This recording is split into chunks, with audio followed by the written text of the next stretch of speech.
খবরের দিকে নজর রাখবো, তা হচ্ছে ঘাটাল চেয়ারম্যান পদ থেকে অপসারিত শঙ্কর দলুই সাংগঠনিক জেলার চেয়ারম্যান পদ থেকেও সরানো হয়েছে তাকে।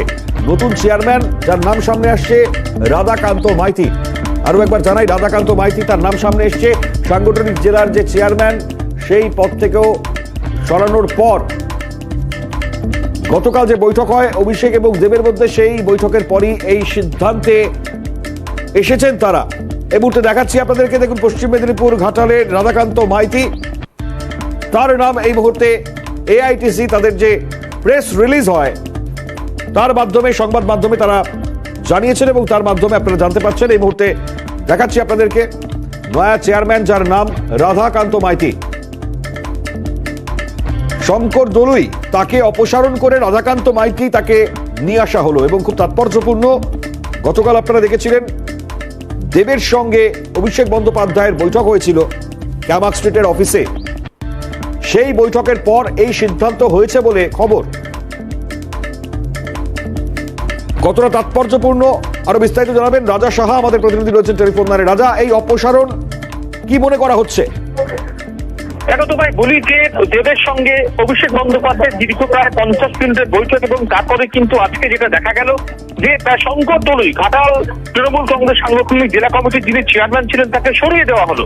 এবার এ প্রসঙ্গে তোমায় বলি যে শঙ্কর দলুইয়ের সঙ্গে সাংসদ দীপক অধিকারী অর্থাৎ দেবের দূরত্ব দীর্ঘদিনের। দেবের যিনি সাংসদ প্রতিনিধি রয়েছেন তার সঙ্গে মূলত সমস্যা শুরু হয় এই শঙ্কর দলুইয়ের সঙ্গে। কার্যত দেব একটা সময় তিনি নির্বাচন থেকে সরে দাঁড়াবেন বলেও কিন্তু দলনেত্রী মমতা বন্দ্যোপাধ্যায়কে জানিয়েছিলেন। তোমাকে বলি যে 1 মাস আগে মমতা বন্দ্যোপাধ্যায়ের বাসভবনে যখন পশ্চিম মেদিনীপুর জেলা নিয়ে বৈঠক হয়, সেই বৈঠকে শঙ্কর দলুইকে সাবধান করে দেন মমতা বন্দ্যোপাধ্যায়, হুঁশিয়ারি দেন কার্যত। তিনি বলেন দেব আমাদের দলের একটা অ্যাসেট, দেব ভালো ছেলে, দেবের সঙ্গে সমস্যা করা যাবে না, দেবের সঙ্গে সমস্যা মিটিয়ে নিন। কিন্তু তারপরে কোথাও যেন দূরত্ব কমতেই চাইছিল না। আমরা দেখতে পেলাম যে গতকালকে দেবের সঙ্গে অভিষেক বন্দ্যোপাধ্যায়ের দীর্ঘ প্রায় 1 ঘন্টার বৈঠক এবং সেই বৈঠকের পরে দেব কিন্তু, যেটা অভিষেক বন্দ্যোপাধ্যায়কে জানিয়েছেন বলে সূত্রের খবর, তিনি কিন্তু নির্বাচনে লড়াই করতে রাজি হয়েছেন। এবং আমরা যেটা সূত্র মারফত জানতে পেরেছি, অভিষেক বন্দ্যোপাধ্যায় দেবকে আশ্বস্ত করেছেন। তিনি বলেছেন যে ঠিক যে সমস্যার জন্য দেব লড়বেন না বলছেন নির্বাচনে, সেই সমস্যাগুলি দলের পক্ষ থেকে মিটিয়ে দেওয়া হবে। এবং তারপরে দেব কিন্তু স্বস্তির নিঃশ্বাস ফেলেছেন যে দলনেত্রীর সঙ্গে সাক্ষাৎ করতে গিয়েছেন। এবং তারপরেই দেখা গেল শঙ্কর দলুইটাকে সরিয়ে দেওয়া হলো এবং তার জায়গায় নিয়ে আসা হলো দেবরা বিধানসভা কেন্দ্রের প্রাক্তন বিধায়ক রাধাকান্ত মাইতিকে। রাধাকান্ত মাইতি হলেন এই ঘাটাল সাংগঠনিক জেলার তৃণমূল কংগ্রেসের যিনি চেয়ারম্যান হলেন। তার জন্য বলাই যায় যে লোকসভা নির্বাচনের আগে কার্যত বড় চমক এবং দেবকেই যে প্রাধান্য দিচ্ছে দল, তা কিন্তু আরো একবার প্রমাণিত হলো এই বদলের ফলে। মণিময়, শঙ্কর দলুই তিনি এ বিষয়ে কোনো প্রতিক্রিয়া রাখছেন? দেখো, তোমাকে বলি যে শঙ্কর দলুই এই বিষয়ে জেলা সাংবাদিকদের সঙ্গে কথা বলেছেন বলে আমরা সূত্রমাত্রা জানতে পারছি।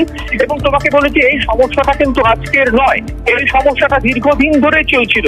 দলনেত্রী মমতা বন্দ্যোপাধ্যায় তার বাসভবনে যখন বৈঠক করলেন পশ্চিম মেদিনীপুর জেলা নেতৃত্বকে নিয়ে, তখনও কিন্তু শঙ্কর দলুইকে হুঁশিয়ারি দেওয়া হয়েছিল। কোন জায়গায় যেন দেবের সঙ্গে দেব বনাম শঙ্কর দলুই, দলের মধ্যে গোষ্ঠীদ্বন্দ্ব একেবারে প্রকাশ্যে চলে আসছিল।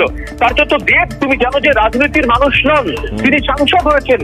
সেই সাংসদদের তিনি কিন্তু রাজনীতি থেকে সন্ন্যাস নেবার কথা ভাবনা চিন্তা করতে শুরু করেছিলেন এই শঙ্কর দলুই যে সমস্যা তৈরি করছিল তার জন্য।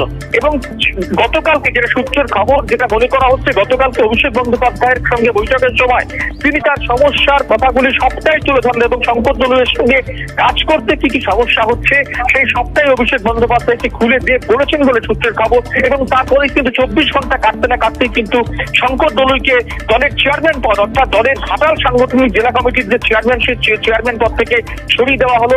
সেই জায়গায় নতুন চেয়ারম্যান হলেন রাধাকান্ত মাইতি। তোমাকে বলার চেষ্টা করি মণিময়, সামনেই লোকসভা নির্বাচনে ঘাটাল থেকেই কি আবারও প্রতিদ্বন্দ্বী করবেন সাংসদদের? এই প্রশ্ন যখন উঠতে শুরু করেছে, ঠিক সেই সময় কিন্তু একটা স্পষ্ট বার্তা দেওয়া হলো, দেবকে প্রাধান্য দিল দল।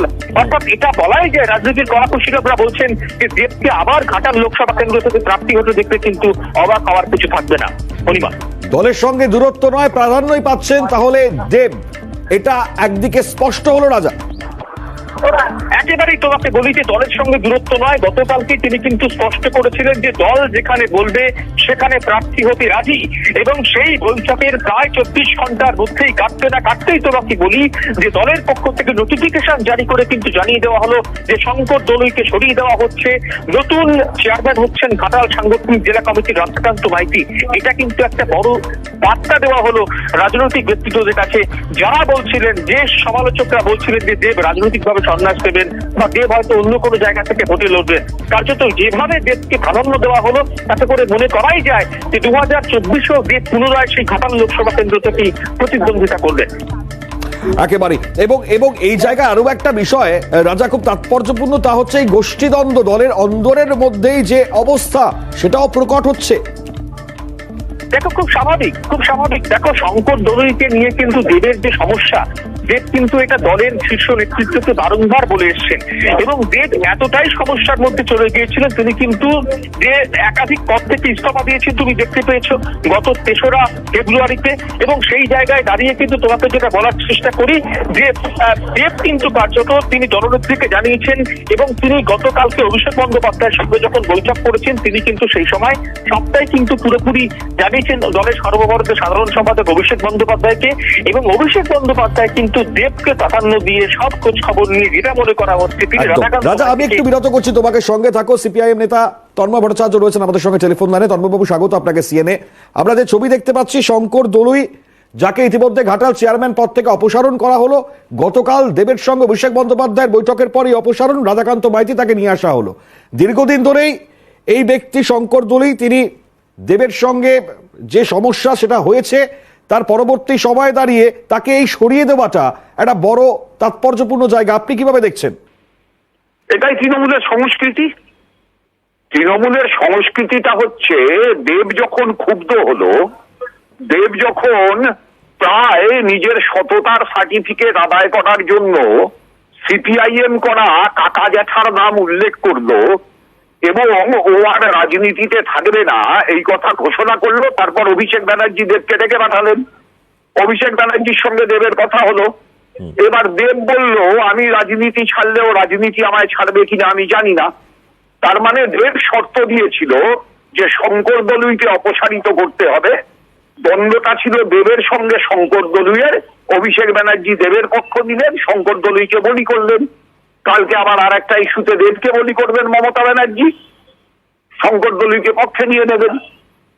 এটা তৃণমূলের সংস্কৃতি। দল যদি মনে করত শঙ্কর দলুই অপরাধী, তাহলে পরে এতদিন ধরে দল কি করছিল?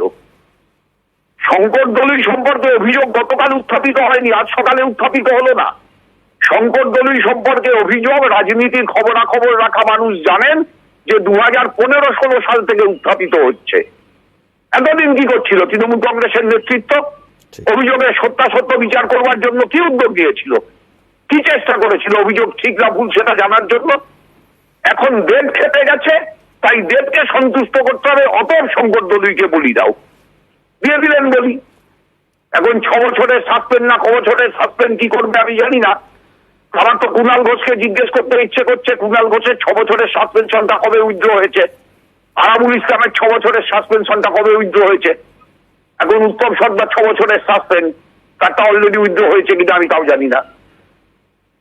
খুব তাৎপর্যপূর্ণ মন্তব্য তন্ময়বাবু, আপনার অনেক ধন্যবাদ জানাবো। সিপিআইএম নেতা তন্ময় ভট্টাচার্যের প্রতিক্রিয়া। আমি রাজার কাছে আসবো এই জায়গা থেকে দাঁড়িয়ে। রাজা, খুব স্পষ্ট মানে সিপিআইএম তাদের তরফ থেকে যেটা তন্ময়বাবু বললেন যে এতদিন ধরে তাহলে কি করা হচ্ছিল, যখন দেব এই জায়গায় দাঁড়িয়ে তার এটা প্রকাশ করলেন তারপর সেই জায়গাটা প্রকাশ পেল, কেন এতটা দেরি? যোগাযোগ সম্ভবত বিচ্ছিন্ন হয়ে গিয়েছে রাজার সঙ্গে। বেশ, আমরা যোগাযোগ করবার চেষ্টা করছি, তবে তার আগে আমরা প্রতিক্রিয়া নেওয়ারও চেষ্টা করছি। এটা খুব স্বাভাবিকভাবে তন্ময় বাবু যেটা খুব সুন্দর করে এই জায়গাটা বারবার তিনি প্রকাশ্যে নিয়ে আসবার চেষ্টা করলেন যে দেবকে সন্তুষ্ট করা। দেব তাহলে পরে তিনি সেই জায়গায় তার মন্তব্য করেছিলেন এবং রেখেও ছিলেন, যখন মুখ্যমন্ত্রী স্বয়ং তিনি নিজে উদ্যত হয়ে বলেছিলেন যে সম্পর্ক ঠিক করে নেওয়ার জন্য, যেটা হুঁশিয়ারি ছিল শঙ্কর দলুইয়ের ক্ষেত্রে। পরবর্তী সময়ে ঠিক নির্বাচনের আগে যখন যে সময় কথা আসছে যে দেব কি রাজনৈতিক সন্ন্যাস তাহলে নিতে চলেছেন, এই ধরনের পরিস্থিতি যখন তৈরি হচ্ছে, দলের সঙ্গে কি দূরত্ব বাড়ছে দেবেন, এই প্রশ্ন যখন প্রকট হচ্ছে, ঠিক সেই সময় গতকালের এই বৈঠক ছিল খুব তাৎপর্যপূর্ণ, যেটা অভিষেক বন্দ্যোপাধ্যায়ের সঙ্গে ক্যামাক স্ট্রিটের তৃণমূলের অফিসে দেব এবং অভিষেক বন্দ্যোপাধ্যায়ের এই বৈঠক। তারপরেই নাকি আজকের এই সিদ্ধান্ত, চেয়ারম্যান পদ থেকে শঙ্কর দলুইকে অপসারণ এবং নতুন চেয়ারম্যান রাধাকান্ত মাইতি তাকে নিয়ে আসা। ঘাটালের এই চেয়ারম্যান পদ থেকে এই অপসারণ নিয়ে বড় মন্তব্য সামনে আসছে, অর্থাৎ সামনের এই নির্বাচনে দেব যে ইম্পর্টেন্ট, এটা যেমন একখানা সব থেকে বড় জায়গা, এবং সেই জায়গা থেকে দাঁড়িয়ে আবারও গোষ্ঠীদ্বন্দ্ব শাসক দলের অন্দরে সেটা কোন জায়গায় পৌঁছিয়েছে সেটাও আবারও নতুন করে প্রকাশ্যে চলে আসা, এবং আজকের এই অপসারণ শঙ্কর দলুইকে সরিয়ে সেখানে রাধাকান্ত মাইতিকে নিয়ে আসা, এটা কিভাবে দেখছেন? এই মুহূর্তে বিজেপি নেতা সজল ঘোষ আমাদের সঙ্গে রয়েছেন টেলিফোন লাইনে। সজলদা, স্বাগত সিএনএ আপনাকে। দেবের সঙ্গে সম্পর্ক খারাপ শঙ্কর দলুইয়ের, আজকে দেখলাম অপসারণ করা হয়েছে গতকাল ক্যামাক স্ট্রিটে অভিষেক দেব বৈঠকের পর। এতদিন কেন হচ্ছিল না? নির্বাচন সামনে বলেই অপসারণ, কি বলবেন? ব্যাপারটা হচ্ছে বড় স্বার্থকে রাখতে ছোট স্বার্থকে বলি দেওয়া হলো। সম্ভবত শঙ্কর দলুইরা কিছু অভিযোগ তুলেছিলেন, সেই অভিযোগ স্বাভাবিকভাবে দেবের বিরুদ্ধে যাচ্ছিল। এখন বড় স্বার্থকে রাখতে ছোট স্বার্থকে বলি দেওয়া হলো। হতে পারে যে এই ছোট স্বার্থই প্রাণ দিয়ে কখনো মমতা ব্যানার্জির জয়গান করেছিল, আজকে তার কোনো মূল্য নেই। অতএব যারা গ্রাউন্ড লেভেলের কর্মী আছেন তারা ভেবে দেখুন যে তাদের ভবিষ্যৎ কিরকম হবে। এছাড়া আর কি বলবো, ওদের ঘরের ব্যাপার, কাকে সরাবে কাকে রাখবেই তো দেব দুদিন আগে বলছিল এই শেষ, এই আর নয়, ঘাটাল অন্তরে থাকবে, আমি যেখানে থাকি না কেন। আবার তো ফেলা থুতু চেপে আবার তো সুরসুর করে চলে আসলো লাইট নাড়তে নাড়তে, আর এতে আবার রাজনীতিতে এসে বললো রাজনীতি নাকি ওকে ছাড়ছে না। আসলে রাজনীতি না করলে এই যে সমস্ত কয়লা গরু পাচারের টাকা না পেলে সিনেমাও যোগ করতে পারবে না, এটাও কিন্তু মানুষের কাছে আজকে পরিষ্কার। একেবারে। সজল, অনেক ধন্যবাদ। বিজেপি নেতা সজল ঘোষ, তার প্রতিক্রিয়া শোনাচ্ছিলাম আপনাদেরকে।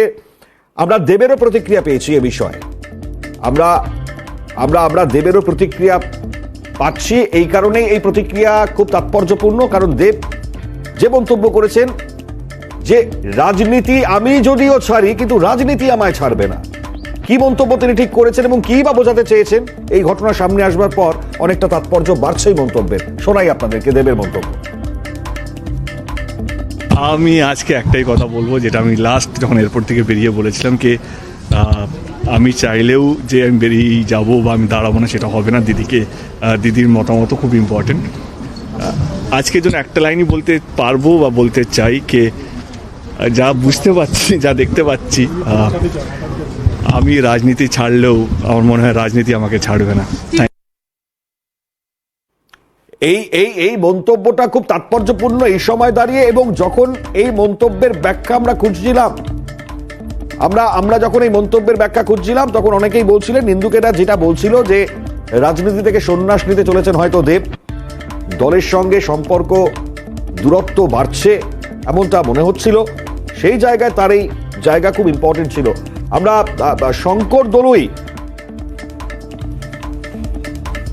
শঙ্কর দলুইকে নিয়ে দেবের কি মন্তব্য ছিল এর আগে, এটাও স্পষ্ট করি আপনাদের সামনে। শঙ্করদলীটা কি, এটা আমার মনে হয় বাংলার মানুষকে জানা উচিত। শঙ্করদলী হচ্ছে আমার শুরুর রাজনীতিক গুরু, যার হাত ধরে, যার আঙুল ধরে আমি পুরো ঘাটালটা চিনেছি, মানে 2014-তে। আমার মনে হয় আমি সেরকম একজন মানুষকে আমাকে নিয়ে খারাপ, সেটা আমার কাছে ইম্পর্টেন্ট না। আমাকে কেউ যদি একটু সাহায্য করে থাকে তাকে আমি সাহায্য করার সম্ভব। শঙ্করদলী আমার মনে হয় না উনি যদি জানতেন এই কলটা রেকর্ড হচ্ছে তাহলে এই কথাগুলো বলতেন না। আমরা অনেক সময় বলি, আমরা আমার বন্ধুকে নিয়ে আমরা কমপ্লেন করি, অন্য বন্ধুকে এইটা করি ওইটা করি। আমরা কখনো কখনো মানে হয় না, অনেক সময় আমি আমার ডিরেক্টরকে নিয়ে বলি, অনেক সময় আমি আমার পরিচয়কে নিয়ে এইটা ভালো হচ্ছে না, অন্য অভিনেতা অভিনেত্রীকে নিয়ে বলি। আমার মনে হয় সেরকমই একটা কথা উনি হয়তো অন্য কাউকে বলতে চেয়েছিলেন। কেউ যদি সেটা মত ব্যবহার করে তার দোষ আমার মনে হয় না শুধু শঙ্করদলীকে দেওয়া উচিত বা অন্য কাউকে দেওয়া উচিত। এই সমস্যাগুলো আমার মনে হয় প্রত্যেকটা দলেই থাকে। এটা এটা এটা পুরনো বক্তব্য, অর্থাৎ খুব সম্প্রতি বক্তব্য, পুরনো হলে পরেও খুব বেশি পুরনো হয়নি। এবং তিনি যেটা বললেন শঙ্করদলী প্রসঙ্গে 2014 থেকে দেব সম্পূর্ণ বিষয়টাই তার হাতে করে ধরিয়ে শেখা, এই শঙ্কর দলুইয়ের থেকে তিনি শিখেছেন।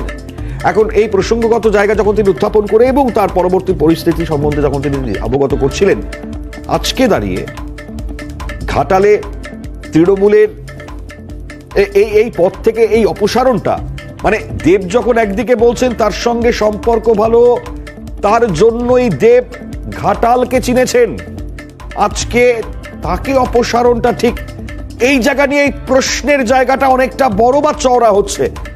এখন যেটা বলছিলেন তাৎপর্যগতভাবে, আমি রাজনীতি ছাড়তে চাইলেও রাজনীতি আমায় ছাড়বে না, অনেকটা কিন্তু বোঝার জায়গা। আগামী সময়ে অবশ্যই এটার তাৎপর্য আরো কতটা থাকবে এই মন্তব্যটা পার্টিকুলারলি দেবের, সেটা কিন্তু অবশ্যই নজরে রাখবো আমরা।